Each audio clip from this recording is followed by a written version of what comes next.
Musa Production Սրտի տանիքներով Բացառիկ զրույց լեգենդար Ֆերուչո Լամբորգինիի որդու Տոնինո Լամբորգինիի հետ Ուզում եմ ողջունել ձեզ ու ասել, որ մեզ համար մեծագույն պատիվ է հայերիս համար, առհասարակ մեր նախագծի համար, որ դուք համաձայնվեցիք այս հարցազրույցին, այս ջերմ զրույցին, որը մեզ սպասում է, ուզում եմ անսահման շնորհակալություն հայտնել։ Ու եւս մեկ անգամ շեշտել, որ շատ հուզված եմ ու շատ մեծ պատիվ է մեզ համար։ Շնորհակալություն։ Ես նույնպես շնորհակալ եմ, որովհետև ինձ համար իսկապես մեծ երջանկություն է ձեր միջոցով շփվել ձեր երկրի բնակիչների հետ, որտեղ ես շատ ընկերներ ունեմ եւ շատ կուզեի ճանաչեցնել իմ աշխարհը այս գործունեությամբ, որ ես սկսել եմ Հայաստանում, մի երկրում, որը կարծում եմ այժմ զարգացման փուլում է գտնվում։ Եվ ես իսկապես կուզեի, որ այդ երկրի այս զարգացմանը կարողանայի մի փոքրիկ այսպես մասնիկով մասնակցել, ինքս մասնակցել։ Անչափ շնորհակալ ենք։ Ինչ զգացողություններ է արթնացնում լինել հայտնի Լամբորգինի ժառանգը։ Անկասկած գիտակցում էի, որ ծնվել եմ մի ընտանիքում, որ պատերազմից հետո բարձունքների է հասցրել ու հայտնի է դարձրել Լամբորգինի անունը ոչ միայն Իտալիայում, այլ ողջ աշխարհում։ Իրականում իմ այս գիտակցումը ես միշտ ապրել եմ պարզ ձևով, որովհետև ինչպես ասում էի, ես ծնվել եմ մի հիմնարկության մեջ, դե մեր տունը, մեր վիլան ու գործարանը նույն տեղում էին, ընդլայնվելով այնքան ընդլայնվեց տարածքային առումով, որ դե այսօր արդեն համեմատելի չէ այն ժամանակվա հետ։ Իմ ծնողները մեր ընտանեկան բիզնեսը սկսել են տրակտորների արտադրությամբ, այսպես եթե ասեմ, ինչ ասեմ, որ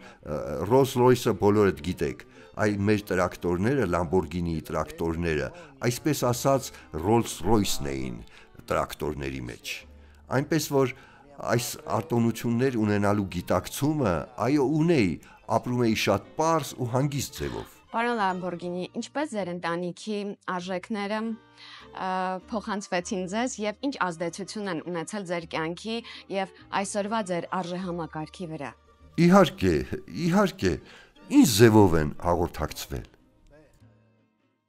Իհարկե ծնողներիս միջոցով, որ հաղորդում էին ինձ այս արժեքները, որակի, աշխատասիրության, որովհետև հատկապես երբ ես պատանի էի, բարոյականությունը առավելություն էր համարվում, եթե ոչ պարտականություն։ Ու կասեի, որ շատ ավելի կարևոր է բարոյականությունը, քան մնացյալ բոլոր արժեքները։ Պարոն Լամբորգինի, այսօր որքանով եք դուք ներգրավված ձեր բրենդի արտադրման, դիզայնի process-ի մեջ։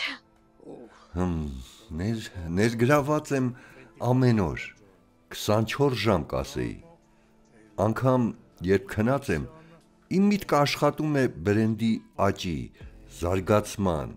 ընդլայնման ու փոփոխության ուղղությամբ։ Այժմ այն անսահման է աճել, եթե համեմատենք նախնական ընտանեկան բիզնեսի հետ։ Իսկ ինչպիսի խորհուրդներ են եղել կյանքում ձեր տարեցներից,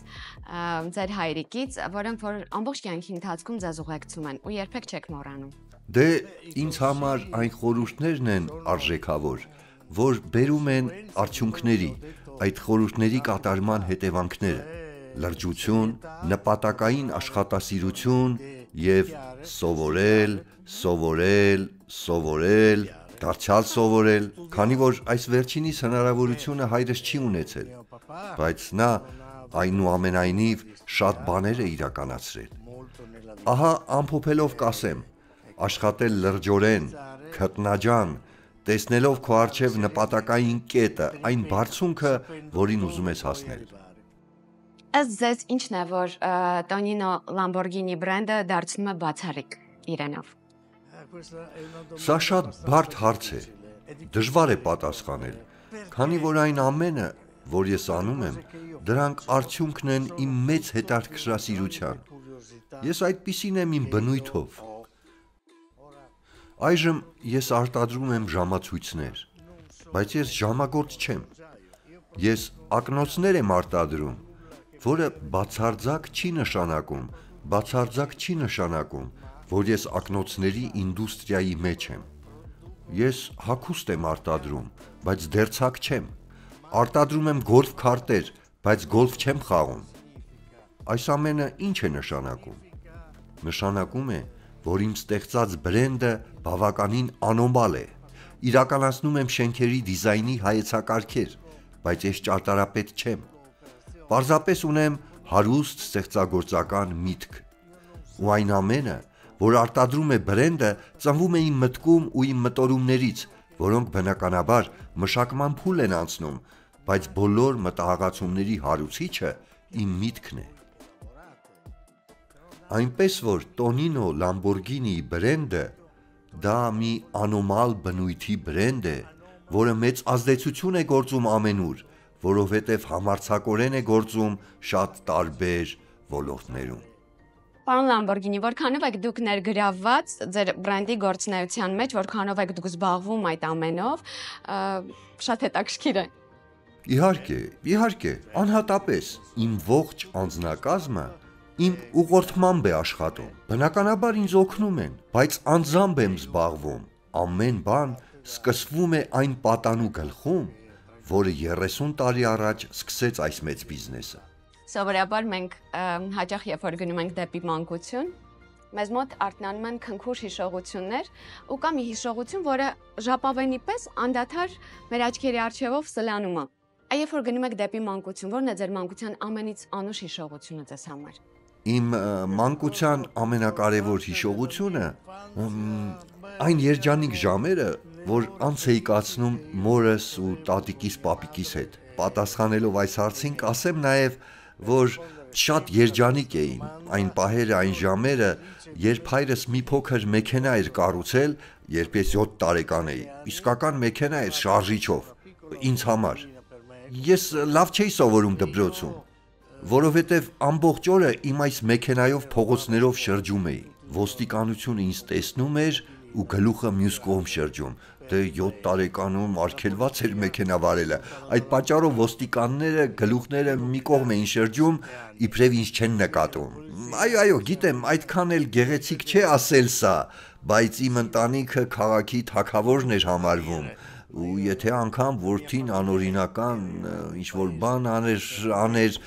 գլուխը շրջում էին ուրիշ կողմ, իբր չեն նկատում։ Այսպես աղքատ բառերով փորձեցի պատմել, բայց երբ ընդունվեցի համալսարան, դե մինչև համալսարանը շատ վատ էի սովորում, դե ամբողջ օրը շրջում էի իմ փոքր մեքենայով, բայց երբ մտա համալսարան, սկսեցի շատ լավ սովորել։ Իսկ երբ որ մեքենա եք վարում,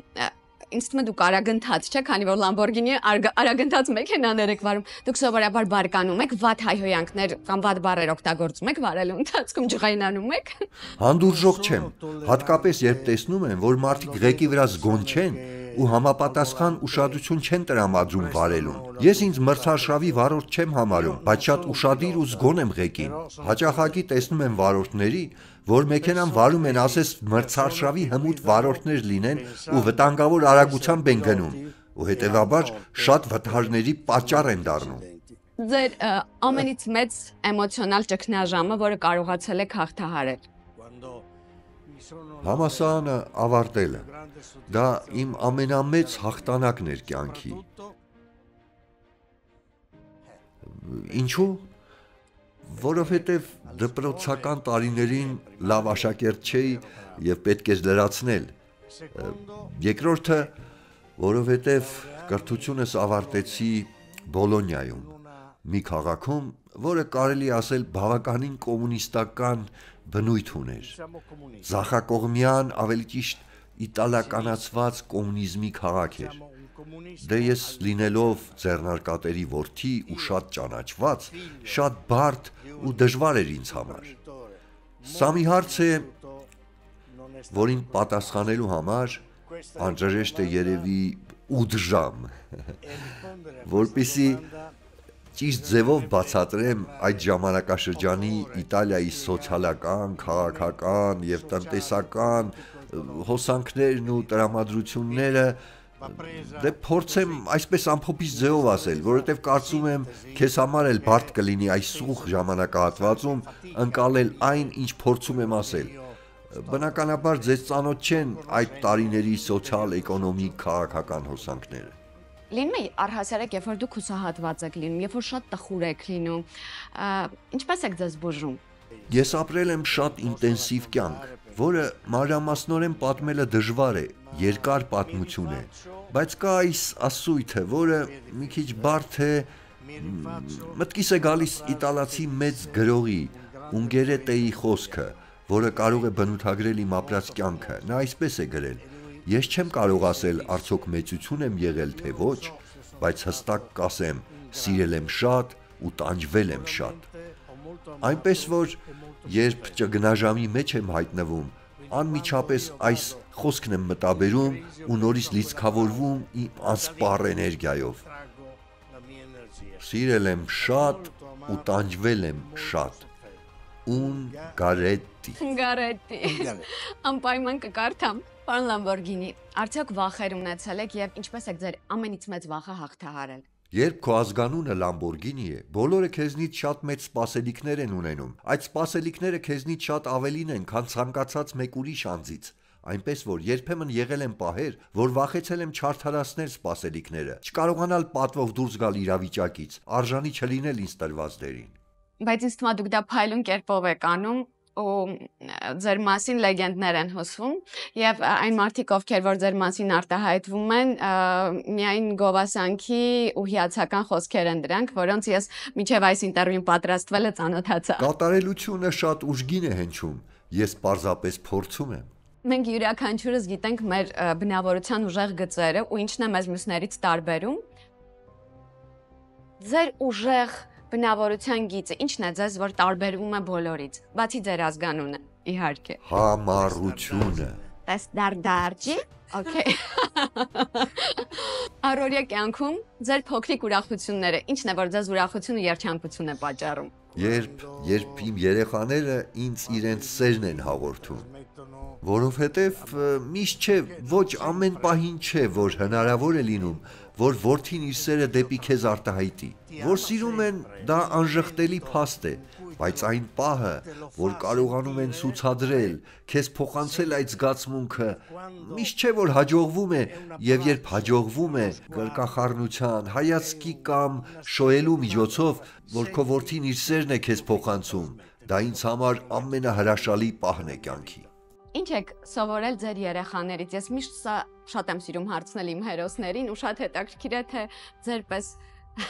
գիգանտ անձնավորությունը ինչ է սովորում իր երեխաներից։ Նրանցից սովորում եմ ժամանակին այն ինչ ես եմ նրանց սովորեցրել։ Պարզություն։ Հասկացար չէ իմաստը ասածից։ Սովորում եմ նրանցից այն, ինչ ես եմ նրանց սովորեցրել։ Ըստ ձեզ ինչու՞մն է կայանում ձեր առաքելությունը։ Ով գիտե, ինչ ասեմ։ Իմ կյանքը գրեթե ամբողջովին ապրել եմ արդեն։ Չեմ կարծում, որ շատ առաքելությունների ժամանակ ու հնարավորություն է մնացել։ Հումորը մի կողմ, դեռ մեկ առաքելություն կա, որ շատ կուզենայի իրագործել։ Բոլոր այն բաներից հետո, որ կարողացել եմ իրականացնել, կուզենայի դե երազանք է, երազանք ունեմ հիմնել դիզայնի համալսարան, ավելի ճիշտ դիզայնի եւ էկոնոմիկայի միացյալ բուհ։ Ձեր ընտանիքի ձեռագիրը բացառիկ է ու հրաշալի կլինի, որ իսկապես լինի այդ ինստիտուտը, այդ համալսարանը,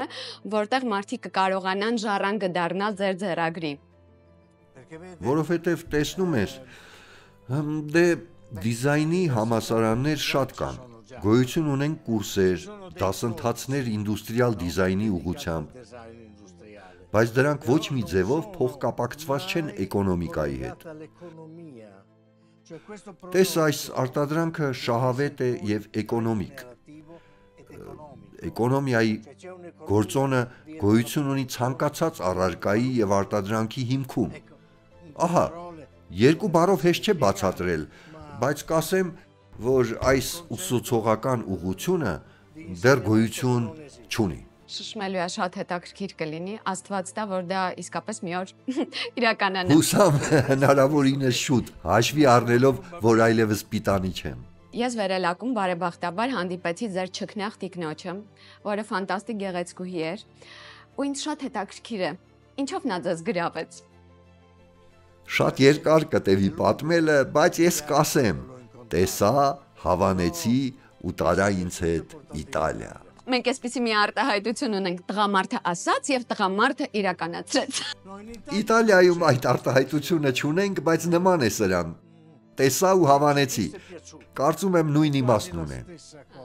Երբ առավոտյան արթնանում եք, ամենից շատ ինչն է ձեզ ոգեշնչում։ Սովորաբար ես երգելով եմ արթնանում, ինչպես տիպիկ լավ իտալացի երգելով եմ արթնանում։ Ըստ երգի թեմայի, որ այդ առավոտյան մտքից գալիս է, պայմանավորում է իմ տվյալ օրվա տրամադրությունը եւ ուղղությունը։ Ամեն ինչ կախված է առավոտյան մտքից եկած երգից։ Թե ուրախ երգ է, տխուր երգ է կամ լուրջ երգ է, կախված է այս փաստից։ Այսպես իմ օրը տվյալ առավոտյան մտքից ամբռնազբոս ձևով եկած երգի տրամադրության ուղղությամբ է գնում։ Շատ իտալացիներ են առավոտյան երգելով արթնանում։ Հրաշալի օրվա սկիզբը ես դա կկիրառեմ իմ առօրյան, բայց ինձ շատ հետաքրքիր է դուք այսօր ինչ երգով եք արթնացել։ Չեմ հիշում, շատ հոգնած էի։ Ուզում եմ իմանալ, ինչն եք սիրում շատ ձեր երկրում, Իտալիայում։ Իմ հաջորդ կյանքում հայերեն եմ սովորելու, որոշեցի։ Մի հարց հիմա ես տամ, հանրաճանաչ երգիչ Շարլ Ազնավուրը ազգությամբ հայ է։ Yes. Շարլ Ազնավուր։ La bohème, la bohème։ Մենք վերջերս ենք վերադարձել մեր թիմով Իտալիայից եւ ես սիրահարվեցի ուղղակի Իտալիային։ Ես հենց օդանավ էի նստում, արդեն երազում էի, թե հաջորդ անգամ երբեմ կրկին Իտալիա այցելելու։ Դուք ինչն եք սիրում Իտալիայում ու արդյոք երբ հեռանում եք, ձեր շունչը կտրվում է եւ ուզում եք արագ ետ վերադառնալ։ Շատ մշակույթ, արվեստ կա Իտալիայի բոլոր մասերում։ Անսահման արվեստ, կան խոհարարական արվեստներ, համեղ ճաշատեսակներ, շատ տարբեր զանազան լեզուներ, խոսակցական տարբեր ձևեր, բազմատեսակ բնավորություններ, ամբողջ Իտալիայում։ Իմ երկիրը ասես մի թունդ համեղ կոկտեյլ լինի, որ գրավում ու գերում է խորապես։ Կսպասեմ ձեզ Իտալիայում, հաջորդ անգամ որ գաք եկեք Բոլոնիա։ Ես եւ Անջելան ձեզ կցուցադրենք, թե Բոլոնիան ինչ հիասքանչ քաղաք է։ Եկեք Բոլոնիա ձեր քույրիկի հետ, որ Հռոմում է ապրում, ինչպես հասկացա։ Thank you so much. Grazie mille. Prego, grazie a lei. Ստաբիլություն թե ազատություն։ Ազատություն, Սկզբունք, որին երբեք չեք դավաճանի։ ազնվությունը, Եվ ասում, որ հանդիպեք ինչ կասեք։ որ ինձ հնարավորություն տա նորից ապրել իմ նույն կյանքը, եթե անգամ շատ սիրելով ու շատ տանջվելով։ Ոչ թե ուրիշ նոր կյանք, այլ իմը, նույնը։ Հանդիպման վերջում ես առիթից օգտվեմ ու ես ձեզ գրկեմ։ Մեծ հաճույքով։ Piacere. Grazie, Thank you so grazie. much.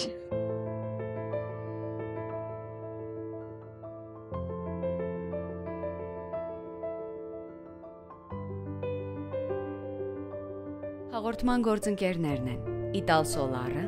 Amio Bank-ը, Պրոշյանի գինու եւ կոնյակի գործարանը Ֆրունզիկ գինիներով, Դուբայ Տուր տուրիստական գործակալությունը։